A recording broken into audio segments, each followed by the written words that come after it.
اعوذ باللہ السمیع العلیم من الشیطان الرجیم من ہمزہ ونفخہ ونفثہ بسم اللہ الرحمن الرحیم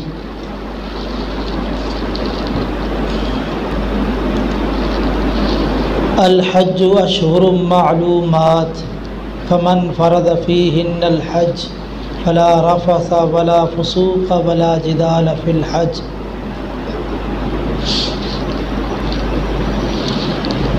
حج کے حوالے سے آج ہماری یہ مجلس ہے۔ اس حوالے سے پچھلے اتوار بھی کچھ گزارشات آپ کے سامنے رکھی، خطبہ جمعہ میں بھی حج کے فضائل کے حوالے سے گفتگو ہوئی ہے۔ ہم اسی سلسلے کو آگے بڑھاتے ہیں۔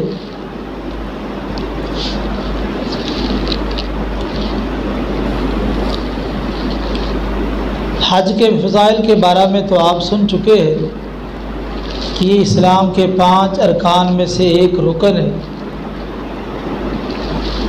اور زندگی میں ہر صاحب استطاعت پر ایک بار فرض ہے۔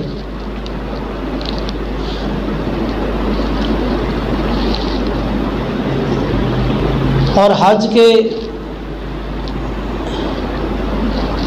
طریقے کے بارے میں رسول اللہ صلی اللہ علیہ وسلم نے ارشاد فرمایا تھا، خذوا عنی مناسککم، مجھ سے حج کے طریقے سیکھ لو،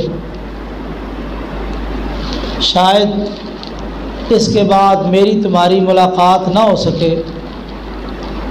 یہ آپ نے حجۃ الوداع کے موقع پر ارشاد فرمایا تھا۔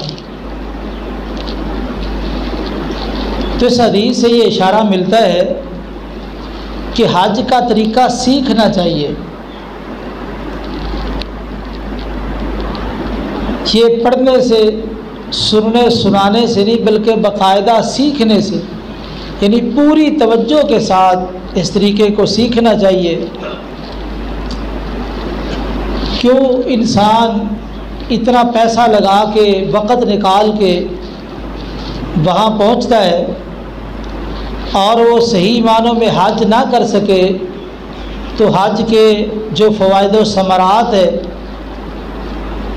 وہ حاصل نہ ہو تو آدمی کے لیے نقصان ہے۔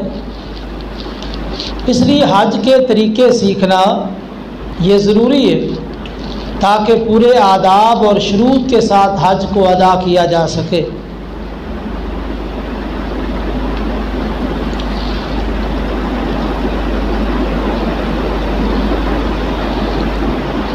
جب ہم میقات سے احرام باندھتے ہیں تو اللہ تعالیٰ نے ہمارے لیے بڑی آسانیاں رکھی ہیں۔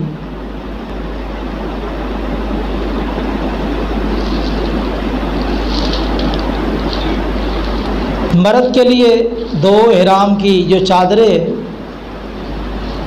اور اسی طرح عورت اپنے لباس کے اندر ہی احرام باندھے گی اور احرام کی نیت کرے گی۔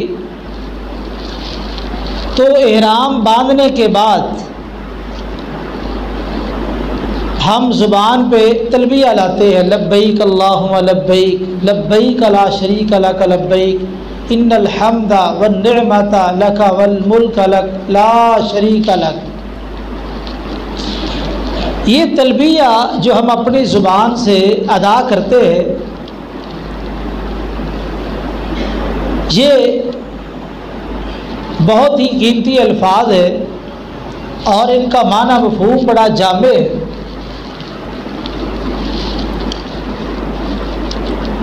لبیک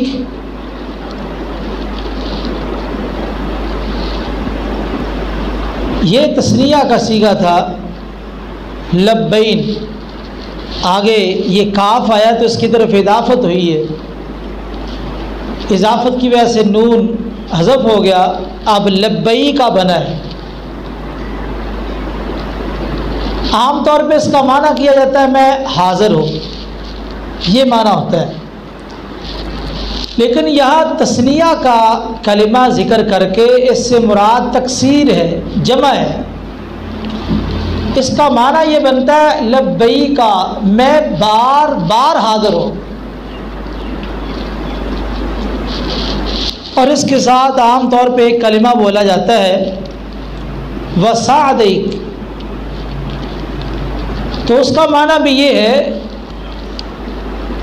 کہ میں بار بار آپ کی بات قبول کرنے کی سعادت حاصل کرنے والا ہوں۔ تو اس کے اندر تثنیہ کا کلمہ بول کے جمع کا معنی لیا گیا ہے، اُلِبُّ لَكَ الْبَابًا بَعْدَ الْبَابٍ، یعنی میں بار بار حاضر ہوں۔ اس کا معنی یہ ہے کہ اللہ اس دفعہ تو نے مجھے موقع دیا ہے، یہ آخری موقع نہیں ہے، اگر اس کے بعد تو نے مجھے موقع دیا تو میں دوبارہ بھی حاضر ہوں گا، اس کے بعد پھر موقع دیا پھر حاضر ہونے کے لیے تیار ہو۔ تو یہ معنی لبیک کا کہ میں بار بار حاضر ہوں۔ اللہم، اے اللہ، لبیک، میں بار بار حاضر ہوں۔ تو آپ دیکھیے کہ حج کرنے والا یا عمرہ کرنے والا اپنی زبان سے یہ کلمات کہہ رہا ہے، اور اللہ تعالیٰ کے ساتھ یہ عہد و پیمان کر رہا ہے کہ یا اللہ مجھے آئندہ بھی موقع ملا تو میں پھر بھی حاضر ہونے کے لیے تیار ہوں، اب بھی تیری توفیق سے حاضر ہوا۔ اور آپ اس تلبیہ کے اندر دیکھیے کہ اللہ تعالیٰ کی توحید ہے، توحید کا پرچار ہے، لبیک اللہم لبیک، اے اللہ میں بار بار حاضر ہوں، میں بار بار حاضر ہوں۔ پھر لبیک، اے اللہ میں بار بار حاضر ہوں، لا شریک لک، تیرا کوئی شریک نہیں ہے، تو وحدہ لا شریک ہے، تو اکیلا ہی معبود ہے، تیرا کوئی شریک نہیں ہے۔ ان الحمد، دنیا کائنات میں جتنی بھی تعریفیں ہیں ساری تعریفیں تیری ہے۔ اس کے دو معنی ہیں، ایک معنی تو یہ ہے کہ جو بھی تعریف دنیا میں ہو رہی ہے حقیقت میں وہ اللہ کی تعریف ہے، یعنی ہم کسی آدمی کی صلاحیتوں کی تعریف کرتے ہیں تو اصل تعریف تو اللہ کی ہے، کیونکہ اللہ نے یہ صلاحیتیں عطا کی ہے۔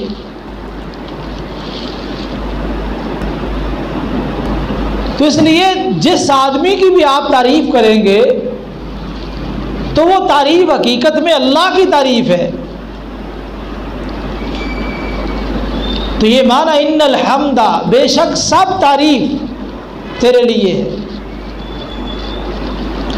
دوسرا معنی یہ ہے کہ بندوں کی تعریف کیا تعریف ہے، حقیقت میں تعریف اللہ کی ہے، اللہ کے جو کمالات ہیں اور اللہ تعالیٰ کے جو انعام ہے، اتنے انعام کسی اور کے ہے ہی نہیں، تو تعریف کا مستحق حقیقت میں وہی ہے۔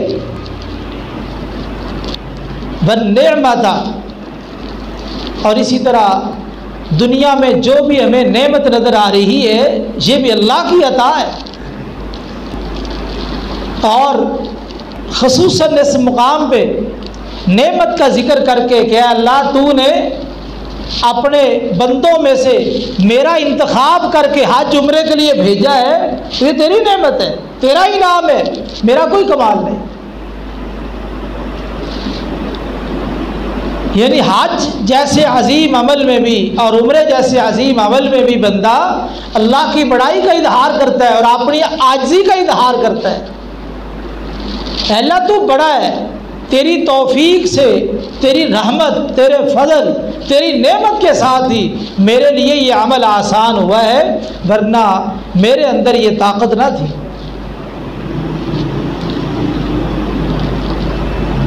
اور یہی معنی لا حول ولا قوت الا باللہ، نہیں ہے گناہ سے بچنے کی طاقت ولا قوت، اور نہ نیکی پر لگنے کی طاقت، الا باللہ، مگر اللہ کی توفیق سے۔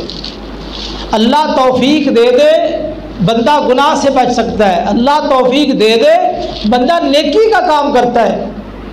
اللہ کی توفیق کے بغیر نہ گناہ سے بچا جا سکتا ہے اور نہ نیکی کی جا سکتی ہے۔ ان الحمد والنعمت لک، اللہ ساری تعریفیں تیری ہے، ساری نعمتیں تیری ہے۔ والملک لک، اور بادشاہت بھی تیری ہے۔ قل اللہم مالک الملک، کہہ دیجیے اے بادشاہوں کے بادشاہ، اے شہنشاہ۔ شہنشاہ کسے کہتے ہیں؟ جو بادشاہوں کا بادشاہ ہوتا ہے۔ نبی کریم صلی اللہ علیہ وسلم نے فرمایا تم کسی کو شہنشاہ نہ کہو، کیونکہ شہنشاہ تو اللہ ہے۔ ہمارے کئی لوگ بعض خطباء کے ناموں کے ساتھ لکھ دیتے شہنشاہ خطابت، حالانکہ یہ غلط ہے۔ شہنشاہ یہ اللہ تعالیٰ کی صفت ہے، بادشاہوں کا وہ بادشاہ ہے۔ اے اللہ بادشاہت بھی تیری ہے، سارے اختیارات تیرے، لا شریک لک، تیرا کوئی شریک نہیں۔ تو یہ تلبیہ جو ہم کہتے ہیں اس میں اللہ کی توحید کا اقرار ہے، اس کی وحدانیت کا اقرار ہے، اور اللہ کی توحید ایسی چیز ہے کہ انسان کی اسلامی زندگی کی بنیاد اسی توحید پر ہے۔ اگر عقیدہ توحید درست نہیں ہے تو کوئی بھی عمل اللہ کی بارگاہ میں قابل قبول نہیں ہے۔ عقیدے کا درست ہونا ضروری ہے، جب عقیدہ درست ہوگا تب عمل اللہ کی رضا کے لیے ہوگا۔ اور حج اور عمرہ جو انسان اپنا گھر بار چھوڑ کے اور سرمایہ خرچ کر کے جاتا ہے تو وہاں پر بھی اگر عقیدہ درست نہیں ہے، آدمی مشرک ہے، عقیدے کے اندر خرافات ہیں، بدعات ہے، تو یاد رکھیے حج جیسا عظیم عمل، عمرہ جیسا عظیم عمل، اس کا اللہ کی بارگاہ میں کوئی فائدہ نہیں ہے۔ تو اعمال کی قبولیت کے لیے عقیدے کا درست ہونا ضروری ہے، اور تلبیہ کے اندر اسی عقیدے کی وضاحت کی گئی ہے۔ ہمارے مسلمان وہ تلبیہ تو یاد کر لیتے لیکن اس کا معنی مفہوم نہیں جانتے۔ اگر ہر حج کرنے والا، ہر عمرہ کرنے والا اس تلبیہ کے صحیح معنی کو جان لے اور اس کے مطابق اپنا عقیدہ بنا لے تو معاشرے کے اندر تو مشرک ہی ختم ہو جائیں گے۔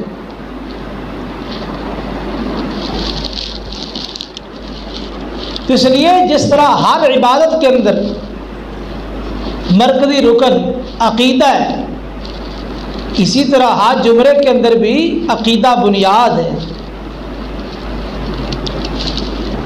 اور عقیدے کے ساتھ ساتھ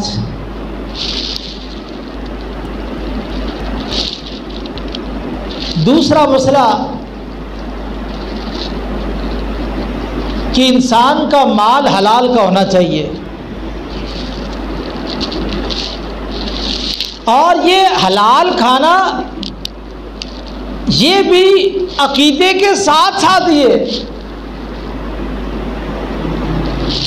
یہ بھی عقیدے کے ساتھ ساتھ ہی مسئلہ ہے، کیونکہ اگر کھانا پینا حلال کا نہیں ہے تو انسان کی پھر بھی کوئی بھی عبادت قبول نہیں ہے۔ جو معروف حدیث ہے صحیح مسلم کی، نبی کریم صلی اللہ علیہ وسلم نے فرمایا ایک آدمی لمبا چوڑا سفر کرتا ہے، پراگندہ بال ہے، سفر کے میں کوئی ضرورت پیش آ گئی، اللہ تعالیٰ سے دعا کرتا ہے یا ربی یا ربی۔ اب اللہ تعالیٰ اس بندے کی دعا کو سن رہے ہیں، اور یہ جو بندہ ہے اس کی حالت اور کیفیت کیسی ہے؟ پراگندہ بال ہے، مسکینی والی حالت ہے، اور ایسے بندے کی دعا قبول ہوتی ہے۔ پھر یہ مسافر ہے، طویل سفر کیا ہے، اور مسافر بندے کی دعا بھی اللہ قبول فرماتے۔ اب یہ آدمی، اس کے اندر دعا کی قبولیت کے کئی آثار موجود ہیں، اور یہ جو دعا کرتا ہے یا ربی یا ربی، دعا کے اندر بھی عقیدہ توحید موجود ہے، لیکن آگے سے کیا جواب ملتا ہے؟ جواب یہ ملتا ہے مطعمو کا حرام و ملبسو کا حرام و مشربو کا حرام و غذی بالحرام فانا یستجاب لذالک۔ تیرا کھانا حرام کا، پینا حرام کا، پہننا حرام کا، تجھے حرام کی غذا دی گئی ہے، تیری دعا کیسے قبول کی جائے؟ تو رزق کا مسئلہ بھی بڑا اہم مسئلہ ہے۔ اگر رزق حلال کا ہے تو تمام عبادات قبول ہو سکتی ہے، اگر رزق حرام ہے تو یاد رکھیے حج اور عمرے جیسی عظیم عبادت بھی اللہ کی بارگاہ میں قبول نہیں ہوتی۔ ہمارے مسلمان حج عمرے کے لیے تو بڑی جستجو کرتے ہیں، نمازوں کے لیے بڑی محنت ہے، لیکن اپنے رزق پہ توجہ نہیں کرتے۔ بس مال ہونا چاہیے، اچھی گاڑی ہونی چاہیے، اچھا مکان ہونا چاہیے، حلال کا ہو یا حرام کا ہو، اس سے کوئی سروکار نہیں۔ حالانکہ ایک حدیث میں نبی کریم صلی اللہ علیہ وسلم نے فرمایا جو آدمی حرام کا ایک لقمہ کھا لے، حرام کا ایک لقمہ، 40 دن تک اس کی نماز قبول نہیں ہوتی۔ نماز قبول نہیں تو باقی عبادت بھی قبول نہیں۔ اب حج کے پیسے حرام کے ہوں یہ تو دور کی بات ہے، حج پہ جانے سے پہلے ایک لقمہ حرام کا کھا لیا تو 40 دن کا پیکج ہوتا ہے، حج کا 40 دن کا ایک لقمہ حج پہ جانے والے دن اگر کسی نے کھا لیا حرام کا لقمہ ہے تو یہ سارے 40 دن بیکار گئے، حج بھی نماز بھی سب بیکار ہے۔ اور جس انسان کا سارا سرمایہ ہی حرام کا ہے اس کی حج عمرے کی کیا حیثیت بنے؟ اللہ کے ہاں اس کی کوئی وقت نہیں ہے۔ اس لیے یہ دو بنیادی چیزیں عام مسلمان اس کے بارے میں توجہ نہیں کرتے۔ مشرکین مکہ وہ بھی حج کرتے تھے، حج کرتے تھے، تلبیہ بھی پڑھتے تھے، لیکن تلبیہ میں وہ کچھ اضافہ کرتے تھے، لبیک اللہم لبیک لا شریک لک لبیک الا شریکا ہوا لک وما تملک وما ملک۔ اے اللہ میں بار بار حاضر ہوں، بار بار حاضر ہوں، تیرا کوئی شریک نہیں ہے مگر وہ شریک تو اس شریک کا بھی مالک ہے اور اس شریک کے اختیارات کا بھی مالک ہے۔ یہ مشرکین مکہ تلبیہ پڑھتے تھے حج کے موقع پر۔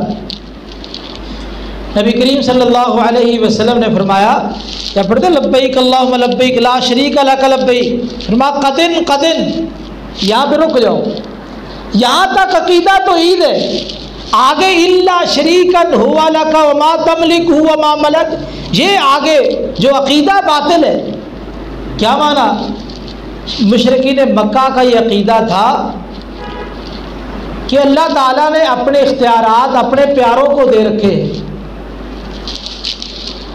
اب یہ اللہ کے محبوب بندے بزرگ یہ آگے مخلوق کے اندر ان اختیارات کے مطابق وہ سارے معاملات انجام پا رہے۔ تو یہ مشرکین مکہ کا عقیدہ تھا، اور کہا کرتے تھے ما نعبدہم الا لیقربونا الی اللہ زلفی، ہم ان کی عبادت اس لیے کرتے ہیں کہ یہ ہمیں اللہ کے قریب کرتے ہیں۔ یہ مشرکین مکہ کا عقیدہ تھا کہ ہم ان کی عبادت اس لیے کر رہے ہیں کہ ہمیں یہ اللہ کے قریب کر دیتے. اور میڈ ان پاکستان کے جو نام نہاد مسلمان ہیں ان کا بھی عقیدہ یہی ہے. ہم ان بزرگوں کے پاس جاتے ہی ہمیں اللہ کے قریب کر دیتے ہیں. وہ ہماری سنتا نہیں, ان کی موڑتا نہیں ہے. اور مثالیں دیتے اللہ تک پہنچنے کے لیے, جس طرح چھت پہ چڑھنے کے لیے سیڑھی کی ضرورت ہے, اللہ تک پہنچنے کے لیے بزرگوں کی ضرورت ہے, یہ ہمیں اللہ تک پہنچاتے ہیں. جو مشرکین مکہ کا عقیدہ تھا وہی نام نہاد مسلمانوں کا عقیدہ ہے. اگر ایسا عقیدہ ہے تو یہ باطل ہے. غالباً 55 حج کیے ہیں ابو جہل نے, 55 حج ابو جہل نے کیا, الحاج ابو جہل ہے, لیکن ایک بھی حج اس کے کام آ سکا. کیوں؟ عقیدہ درست نہیں ہے. اس نے اسلام کو قبول نہیں کیا. تو پتہ چلا عقیدہ درست نہ ہو تو حج قبول نہیں ہوتا. تو یہ دو بڑی بڑی بنیادیں, عقیدے کا صحیح ہونا اور اس کے بعد مال کا صحیح ہونا. تو احرام باندھنے کے بعد تلبیہ شروع کرنا ہے, اور یہ تلبیہ بھی ایک عبادت ہے. اس کی فضیلت کتنی ہے؟ پہلی بات تو یہ ہے کہ تلبیہ بآواز بلند کہنا ہے, بلند آواز سے. نبی کریم صلی اللہ علیہ وسلم جب احرام باندھ کے جا رہے تھے تو آپ نے اس وقت صحابہ کو حکم دیا کہ تلبیہ بآواز بلند کہو, اور آپ نے فرمایا تمہارے تلبیہ کہنے کی جو آواز ہے, تمہارے دائیں بائیں جتنے پتھر ہیں, درخت ہیں, مکانات ہیں, کوئی بھی چیز ہے, جہاں جہاں تک تمہارے تلبیہ کی آواز جائے گی یہ قیامت والے دن تمہارے ایمان کی گواہی دے گی. تو آپ اندازہ لگائیے یعنی تلبیہ کہنے کی کتنی فضیلت ہے کہ جہاں تک تلبیہ کہنے کی آواز جا رہی ہے وہ پتھر بھی, وہ درخت بھی, وہ دیواریں بھی, وہ مکانات بھی اس تلبیہ کہنے والے کے ایمان کی گواہی دے رہی ہیں. عورتیں بآواز بلند تلبیہ نہیں کہیں گی, صرف یہ مردوں کے لیے ہے. اور احرام باندھ کے تلبیہ شروع کرنا ہے اور مکہ کی طرف رواں دوا ہونا ہے. آج کل تو آسان نہیں ہے, بہترین قسم کی سواریاں ہیں. تو اس وقت تو مشکلات تھی, 1 ہفتے کا سفر تھا اس وقت. تو مکہ میں پہنچ کے ہمارے کئی لوگ اب وہ یہاں سے نکلتے ہیں, یہاں تیاری میں وقت لگ گیا, آگے ایئرپورٹ پہ مصروفیت, آگے جہاز کے اندر سفر, اور اسی طرح وہاں ایئرپورٹ پہ پہنچ کے وہاں مصروفیت. تو یہ کافی گھنٹے مصروفیت میں گزرتے, کافی تھکاوٹ ہو چکی ہوتی. تو کئی لوگ جلدی سے سامان رکھا اور جلدی سے پہنچ گئے عمرے کے لیے تاکہ تاخیر نہ ہو, تھکاوٹ ہو چکی ہوتی ہے تو بڑی مشکل پیش آتی ہے. تو اس کے لیے دین اسلام میں آسانی ہے. آپ مکہ میں پہنچ کے وہاں اپنے ہوٹل پہ سامان رکھے اور کچھ دیر آرام کر لیں. شرعی طور پہ کوئی ممانعت نہیں ہے, آپ کچھ دیر وہاں پہ آرام کریں. جب آپ کی طبیعت فریش ہو جائے تو آپ یعنی غسل کر لیں اور کوشش کریں اپنے جسم کو زیادہ نہ ملے تاکہ بال نہ گرے. تو اس کے بعد جب آپ کی نیند پوری ہو چکی ہے, طبیعت صحیح ہو چکی ہے, اس وقت آپ نکلیں اور عمرہ کے لیے جائیں. تو اکثر لوگ ان کو پتہ نہیں ہے, وہ سمجھتے پتہ نہیں آپ اس حالت میں یہاں سونا جائز ہے کہ نہیں, تو اسی طرح جائیں گے اور تھکاوٹ اور طبیعت ان کی نڈھال ہو چکی ہوتی ہے. تو اس لیے اس موقع پر بھی شریعت میں آسانی موجود ہے. اور حج اور عمرہ چونکہ ان کے اندر رش ہوتا ہے تو قدم قدم پہ ان کے لیے آسانیاں کی گئی ہیں. آپ بیت اللہ کے اندر یعنی مسجد حرام میں داخل ہو تو جو دعا پڑھی جاتی ہے مسجد میں داخل ہونے کی وہی دعا پڑھنی ہے. عام طور پہ کہتے ہیں بیت اللہ پہ پہلی نظر پڑے جو دعا کی یا قبول ہوتی ہے، یہ کوئی صحیح روایت نہیں ہے. دعا کی قبولیت کے اور بڑے مواقع ہیں.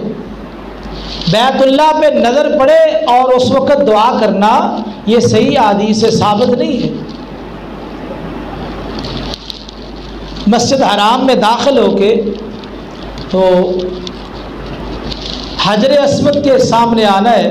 یہ جو حجر اسود ہے یہ حجر ابیض تھا، یہ سفید پتھر تھا، یہ جنت سے آیا ہے اور بنو آدم کی خطائیں چوس چوس کے اب یہ کالا ہو گیا ہے. سفید تھا، بنو آدم کی غلطیاں چوس چوس کے، گناہ چوس چوس کے کالا ہو چکا ہے. اور یہ قیامت والے دن آئے گا. اس کی 2 آنکھیں ہوں گی، زبان ہوگی، اور یہ حجر اسود یہ پہچانے گا جس نے بھی اس کو استلام کیا ہے اس کو یہ پہچان لے گا اور اللہ کی بارگاہ میں پیش کرے گا. اور ظاہر بات ہے اس کی سفارش کرے گا.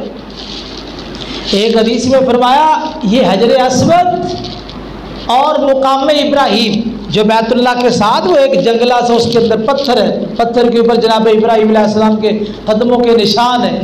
یہ وہ پتھر ہے جس سے جناب ابراہیم علیہ السلام نے گو کا کام لیا تھا. جب بیت اللہ بنا رہے تھے تو گو کا کام لیا اس پتھر سے. حالانکہ پتھر پہ آدمی کے قدموں کے نشان نہیں پڑتے، لیکن یہ جناب ابراہیم علیہ السلام کا معجزہ ہے کہ پتھر کے اوپر ان کے قدموں کے نشان پڑ گئے. جس طرح موسیٰ علیہ السلام نے وہ پتھر کو مارا تھا، جب پتھر ان کے کپڑے لے کے بھاگ گیا تھا، معروف حدیث ہے کہ بنو اسرائیل نے موسیٰ علیہ السلام پہ الزام لگا دیا کہ یہ چھپ چھپا کے قضاء حاجت کے لیے جاتا ہے. ان کے اندر یہ مسئلہ ہی نہیں تھا، معیوب نہیں تھا، کیونکہ تعلیمات نبویہ وہ تو عام نہیں تھی، دین اسلام کی تعلیمات نہیں تھی، تو ان کے اندر یہ عیب نہیں تھا. جہاں جس کو ضرورت محسوس ہوئی لوگوں کے سامنے ہی بیٹھ گئے. لیکن موسیٰ علیہ السلام چونکہ اللہ کے نبی تھے یہ چھپ چھپا کے قضاء حاجت کریے جاتے. انہوں نے الزام لگا دیا کہ اس کے اندر کوئی عیب ہے. ایک دن دریا کے کنارے دور دراز نہا رہے تھے، کپڑے پتھر پہ رکھے، نہانے کے بعد فارغ ہوئے، پتھر کے قریب آئے تو پتھر نے چلنا شروع کر دیا. تھوڑا سا چلے تو بھاگنا شروع کر دیا. موسیٰ علیہ السلام پیچھے پیچھے، پتھر آگے آگے. وہ بنو اسرائیل کا کوئی اجلاس تھا، اس میں وہ سارے ان کے چودھری سردار، بنو اسرائیل نہیں فرعونیوں کا، اور اسی طرح بنو اسرائیل کے لوگ بھی اس وقت ان کے ساتھ تھے. تو جب لوگ وہاں موجود ہیں تو وہاں درمیان میں جا کے پتھر رو گیا.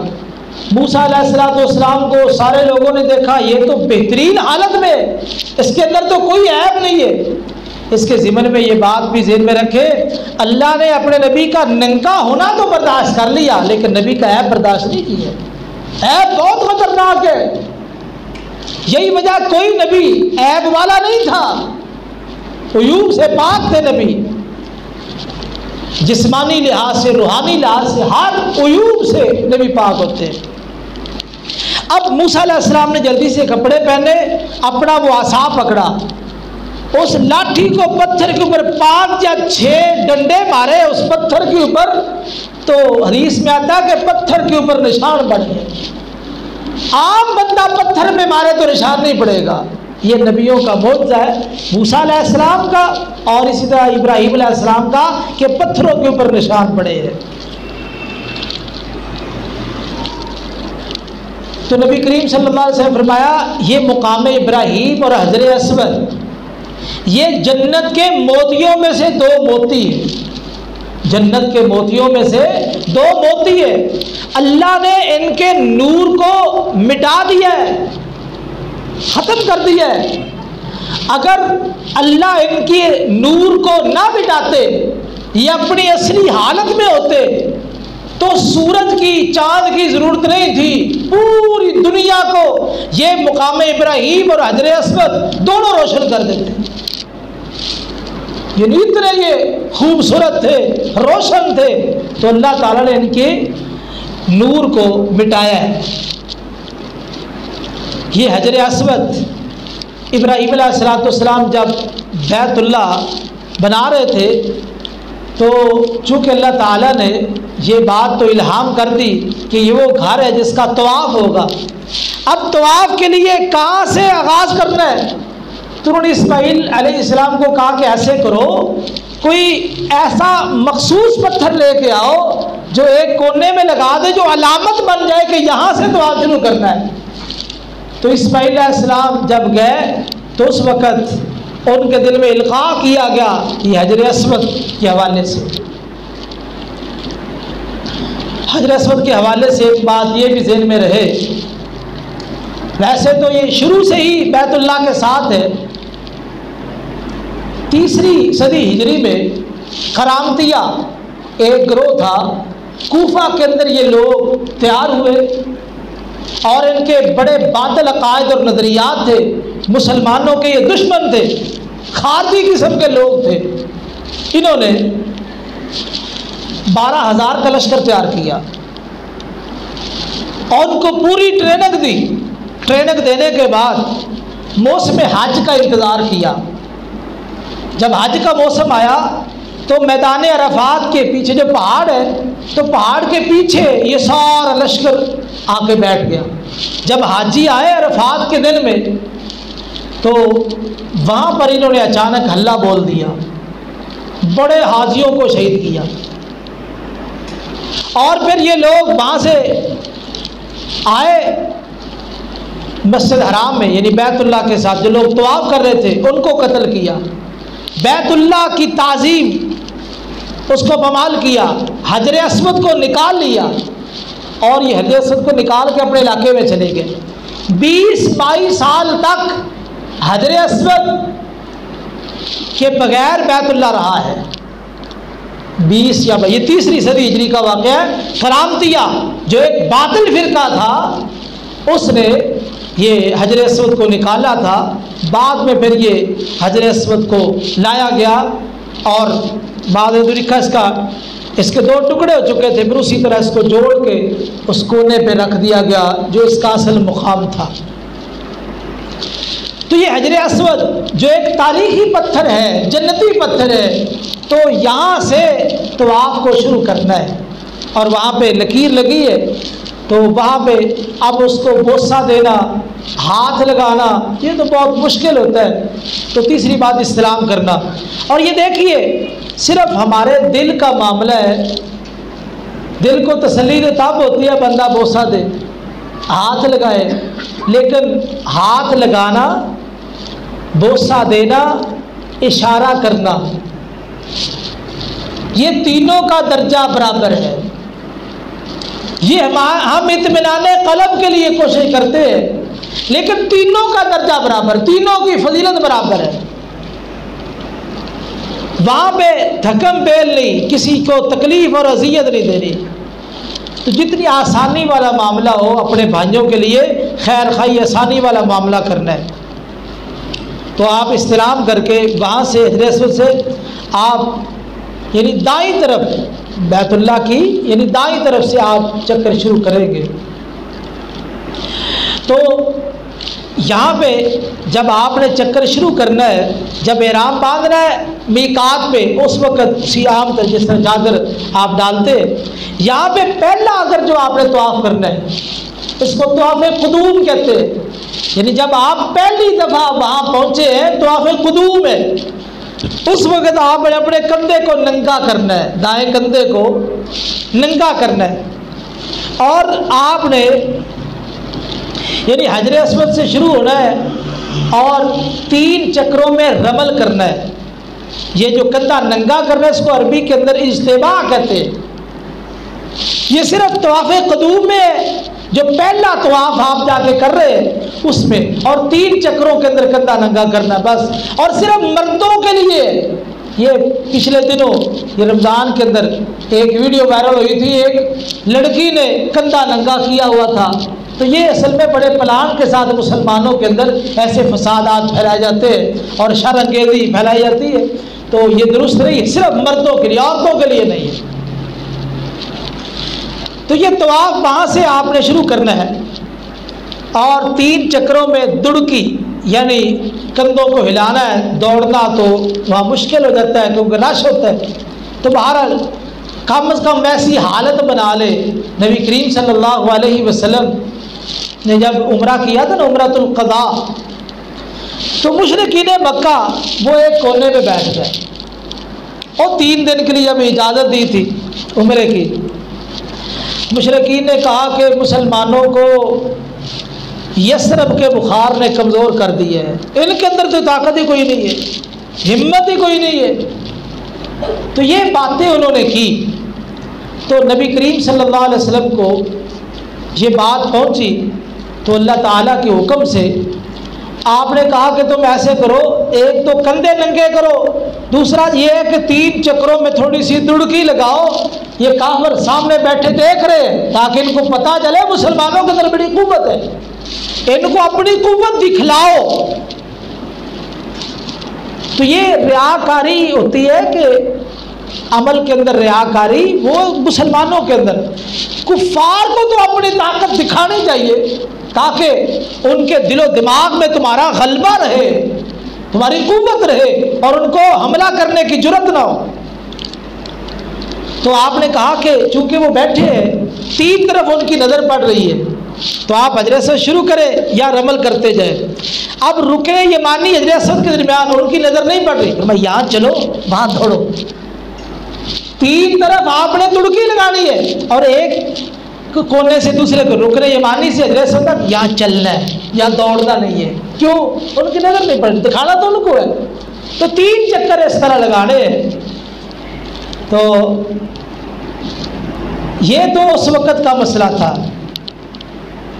نبی کریم صلی اللہ علیہ وسلم نے جو حکم دیا، اللہ تعالیٰ نے یہ خاص ایک مسئلہ تھا، اس کو مستقل عبادت کا درجہ دے دیا کہ جب بھی کوئی طواف قدوم کرے تو اس وقت وہ اسی طرح رمل کرے گا اور استباع کرے گا، اپنا کندھا ننگا کرے گا۔ یہ مستقل ایک مسئلہ ہی بنا دیا تاکہ مسلمانوں کی، صحابہ کی وہ یاد تازہ رہے۔ تو اس طرح یعنی آپ حجر اسود اس لکیر کے پاس آئیں گے تو آپ کا 1 چکر مکمل ہوگا۔ اس کے ضمن میں یہ مسئلہ یاد رکھے، رکن یمانی اور حجر اسود کے درمیان ایک دعا نبی کریم صلی اللہ علیہ وسلم سے ثابت ہے، ربنا آتنا فی الدنیا حسنہ وفی الآخرۃ حسنہ وقنا عذاب النار۔ اے اللہ ہماری دنیا بھی اچھی بنا، آخرت بھی اچھی بنا، اور ہمیں آگ کے عذاب سے بچا۔ اچھا، یہ دعا جو اس موقع پر اور اس مقام پہ جو نبی کریم صلی اللہ علیہ وسلم نے پڑھی ہے، اور حج کے ضمن میں دوسرے پارے کے اندر اس دعا کو بیان کیا گیا ہے، اس میں حکمت کیا ہے؟ اس میں حکمت یہ ہے کہ کئی لوگ دنیا کے متلاشی ہوتے ہیں، حج عمرے بھی پہنچ جاتے ہیں نا، وہاں بھی دنیا ہی دنیا مانگ رہے ہوتے ہیں۔ اللہ نے کہا کہ دنیا نہیں، دنیا بھی مانگو، آخرت بھی مانگو، دنیا اور آخرت دونوں مانگو۔ اللہ دنیا بھی اچھی بنا دے، دنیا کی پریشانیاں، دکھ تکالیف سے بھی محفوظ فرمائے، اور آخرت کے جو مصائب ہیں اور آخرت کی جو تکلیفیں اللہ ان سے بھی محفوظ فرمائے۔ تو اس لیے دنیا کے ساتھ ساتھ آخرت کی دعا بھی کرنی چاہیے، صرف دنیا ہی دنیا نہیں ہے، دنیا تو کچھ نہیں ہے، اصل زندگی تو آخرت کی زندگی ہے۔ تو اس طرح رکن یمانی جو ہے، ایک کونے پہ رکن یمانی ہے، تو وہاں پہ اگر آپ کو موقع مل جائے تو صرف اس ہاتھ لگانا ہے، رکن یمانی کو ہاتھ لگانا ہے، موقع مل جائے، نہ ملے تو استلام کرنے کی ضرورت نہیں ہے۔ حجر اسود کے اندر 3 چیزیں ہیں، بوسہ، ہاتھ لگانا، استلام کرنا، اشارہ کرنا۔ لیکن رکن یمانی پہ یہ بات ذہن میں رکھیں، وہاں پہ اگر موقع مل جائے تو ہاتھ لگانا ہے، بس اس کو چومنا نہیں ہے اور اشارہ نہیں کرنا۔ موقع مل جائے ٹھیک، نہ ملے تب بھی ٹھیک ہے۔ اسی طرح ایک وضاحت اور کی تھی، جو حتیم بیت اللہ کے ایک طرف دیوار ہے، یہ بھی بیت اللہ کا حصہ ہے، اور جب مشرکین مکہ بیت اللہ بنانے لگے تو انہوں نے پروگرام بنایا، 4 دیواریں اوپر چھت ڈالنی ہے، پیسے جمع کیے، ابو جہل نے خطاب کیا، لوگوں اللہ کا پاک گھر بنانا ہے، پاک کمائی اس کے لیے لے کے آؤ۔ ایڑی چوٹی کا زور لگایا انہوں نے، حلال پیسے جمع کیے، ٹھیکیدار کو بلایا، پیسے اتنے ہیں اور کام اتنا کرنا ہے۔ اس نے کہا یہ پیسے تھوڑے، پیسے تھوڑے، اب کیا حل کیا جائے؟ مجلس مشاورت بیٹھ گئی، سوچو بچار کے بعد اس نتیجے پر پہنچے کیسے کرو، ایک طرف سے بیت اللہ کا کچھ حصہ چھوڑ دو تو 4 دیواریں ہو جائیں گی، اوپر چھت آ جائے گی، وہ ایک طرف حصہ چھوڑ دو، اس کو حتیم بولتے ہیں۔ یہ حصہ انہوں نے چھوڑ دیا۔ ہمارے ایک بزرگ ہیں مولانا عبدالرشید مجاہد آبادی حافظہ اللہ تعالی، اللہ تعالیٰ ان کو صحت، ایمان، عافیت والی لمبی زندگی نصیب فرمائے، وہ اس حوالے سے بیان کرتے ہیں کہ یہ حصہ اللہ نے خود چھڑوایا ہے، خود چھڑوایا ہے۔ کیوں؟ اس لیے کہ بڑے آدمی جاتے ہیں، ملکوں کے حکمران جاتے ہیں، بادشاہ جاتے ہیں، تو ان کے لیے بیت اللہ کا دروازہ کھولا جاتا ہے، وہ اندر جا کے نماز پڑھتے ہیں۔ نبی کریم صلی اللہ علیہ وسلم کی سنت ہے، آپ نے فتح مکہ کے موقع پر اندر جا کے نماز پڑھی تھی۔ تو اب غریبوں کا بھی دل کرتا ہے کہ بیت اللہ کے اندر نماز پڑھے، نبی کی سنت کو بھی تازہ کرے، نبی کی سنت کو بھی زندہ کرے، دل تو ہر کسی کا کرتا ہے۔ تو اب اللہ نے ان کے لیے جگہ چھڑائی، چلو مالداروں کے لیے بیت اللہ کا دروازہ کھل جائے گا، وہ اندر جا کے نماز پڑھ لیں گے، غریب اس حتیم کے اندر آ کے نماز پڑھ لیں گے، اللہ کی بارگاہ میں ایسے ہی ہے جیسے بیت اللہ کے اندر ہی نماز پڑھی ہے، نبی کی سنت میں عمل ہو جائے گا۔ یہ حتیم چھوٹی سی دیوار، تو اس کے اوپر سے چکر لگانا ہے، اندر سے نہیں جانا، کیونکہ یہ حتیم کی جو دیوار اصل میں بیت اللہ کی یہ بنیاد ہے، تو اس کے اوپر سے چکر لگانا ہے، اندر سے دیوار کو پھلانگنا نہیں ہے۔ تو اس طرح یہ 7 چکر لگا کے اس کے بعد پھر قریب ہی یعنی زمزم، وہاں اس کے کولر وغیرہ رکھے ہوتے، زمزم پیے اور اپنے سر پہ بھی تھوڑا سا زمزم ڈالنا ہے، پینا بھی ہے اور سر پہ بھی ڈالنا ہے۔ اس کے بعد وہاں جہاں موقع مل جائے، مقام ابراہیم کے پاس تو موقع ملنا بہت مشکل ہے، 2 رکعت نماز پڑھنی ہے، تو جہاں بھی آسانی ہو مسجد حرام میں آپ وہاں 2 رکعت پڑھ لیں۔ اس کے بعد اگر آسانی ہو تو آپ ملتزم جو حجر اسود اور بیت اللہ کے دروازے کے ساتھ درمیان میں جگہ، اس کو ملتزم کہتے ہیں، یہ موقع مل جائے تو ٹھیک، نہ ملے تو کوئی مسئلہ نہیں ہے۔ اسی طرح جب آپ نے 2 رکعت پڑھ کے فارغ ہونا ہے، پھر حجر اسود کے سامنے آنا ہے، حجر اسود کو آپ نے پھر استلام کرنا ہے، اور پھر آپ نے باب الصفا کی طرف نکل جانا ہے۔ تو باب صفا پہ جا کے وہاں پہ پہاڑی پہ چڑھ کے لا الہ الا اللہ وحدہ لا شریک لہ لہ الملک و لہ الحمد وہو علی کل شیء قدیر الحمدللہ وحدہ ونصر عبدہ انجز وعدہ وہزم الاحزاب وعدہ، یہ کلمات آپ نے 3 دفعہ پڑھنے ہیں، یعنی صفا پہ کھڑے ہو کے بیت اللہ کی طرف منہ کر کے، پھر وہاں سے آپ نے چلنا ہے، آگے سبز لائٹیں آئیں گی، وہاں سے آپ نے دوڑنا ہے، صرف مرد، عورتیں نہیں دوڑیں گی، ممکن ہو، ممکن نہ ہو تو پھر چلے۔ تو یہ درمیان والا حصہ اصل میں اس وقت ایسے تھا نا، پہاڑی سے پہلے نیچے اترنا ہے تو یہ چلنا ہے اور چڑھنا ہے تب بھی چلنا ہے، جو درمیان والا حصہ تھا یہ دوڑ۔ بی بی ہاجرہ یہاں پہ چلی ہے اترتے وقت بھی چڑھتے وقت بھی، جو درمیان والا حصہ تھا وادی کا یہاں پہ وہ دوڑی ہے، اکیلی دھرت رہا تھی تو یہ دوڑی ہے۔ تو دیکھیے ہم جو نا اپنی عورتوں کی اداؤں کو چھپا چھپا کے رکھتے ہیں، جب بندہ اللہ کا بن جائے تو بی بی اللہ کی بن جائے. اللہ کو اس کی ادائیں بھی اتنی پسند ہیں. بی بی ہاجرہ کی اداؤں کو بھی اللہ نے قیامت تک کے لیے حج عمرہ کرنے والوں کے لیے ایک طریقہ نمونہ بنا دیا ہے. جہاں بی بی دوڑی وہاں دوڑو، جہاں وہ چلی ہے وہاں چلنا ہے. تو اس لیے اللہ کے ساتھ تعلق مضبوط ہونا چاہیے. تو یہ صفا سے شروع کر کے آپ مروہ پہ جائیں گے تو مروہ پہ جا کے اسی طرح آپ نے 3 مرتبہ یہ کلمات پڑھنے ہیں. آپ کا ایک چکر ہو گیا، ایک چکر. وہاں سے پھر واپس صفا پہ آنا ہے تو یہاں آ کے وہ کلمات پڑھنے ہیں، 2 چکر ہو گئے.